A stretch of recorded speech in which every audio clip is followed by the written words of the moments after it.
Welcome to this week's video where we are taking two licks from my Lick of the Day series of August 3rd and August 7th and applying them over Dizzy Gillespie's A Night in Tunisia. So if you're ready, let's jump into what to do with these licks.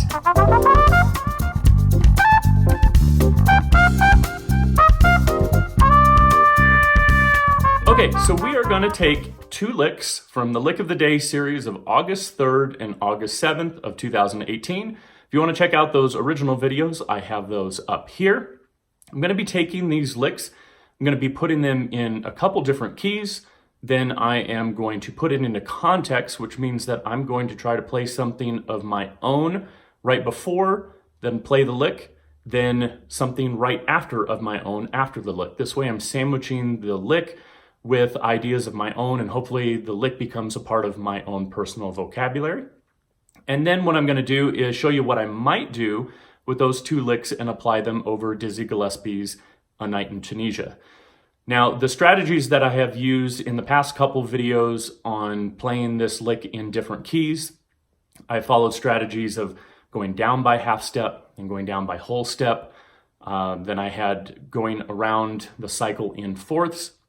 All good things, but it's good to break patterns because it's really easy over a period of time to just get used to playing things in certain patterns. So in today's video, I'm going to just pick some random keys just to see if I'm finding the relationship between the interval distance in each key, or actually personally for me, I like to assign numbers to each note inside of the lick and then use those numbers in the keys that I'm picking. For me, that works really well. If you're somebody that uses intervals, then by all means, go with intervals. So in today's video, let's start with the August 3rd in concert B flat. So this is the original lick.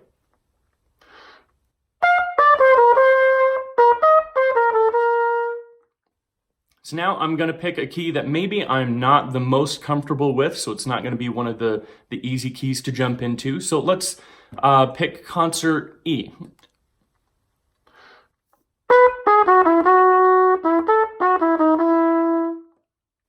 Okay, so now, because I don't want to be stuck on jumping certain intervals, that was a tritone interval away from the original key. I don't want to jump another tritone, which actually would just be concert B flat.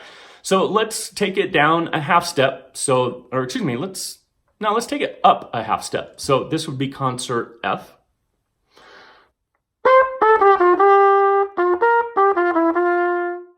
Okay, so now that we went up a half step, now let's go down a whole step. So see how I'm trying to randomize this a little bit? So that would be concert E flat.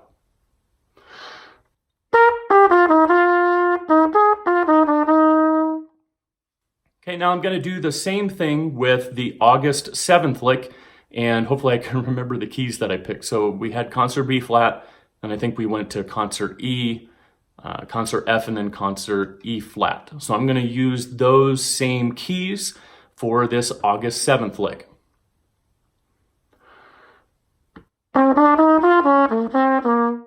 And then we'll go to concert E.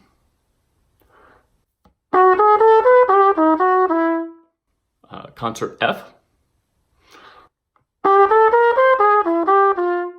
And then we'll use concert E flat. Now, over all the, it's not all the things, wrong video. Over A Night in Tunisia, we are going to be using the concert F as our context key. So let's jump into putting this into context.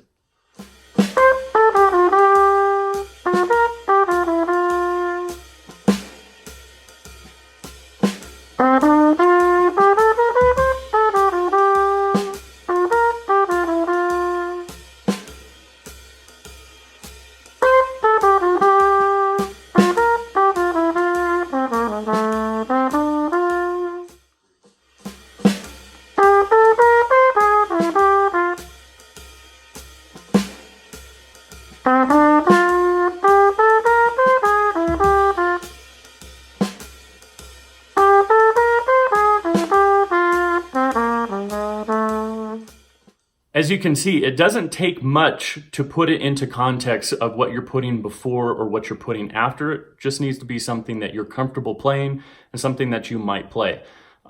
As you can see, I was using very short ideas in the front and in the back side of the lick, and hopefully it becomes a part of your playing. So now let's see what this might look like when it's applied to Dizzy Gillespie's A Night in Tunisia.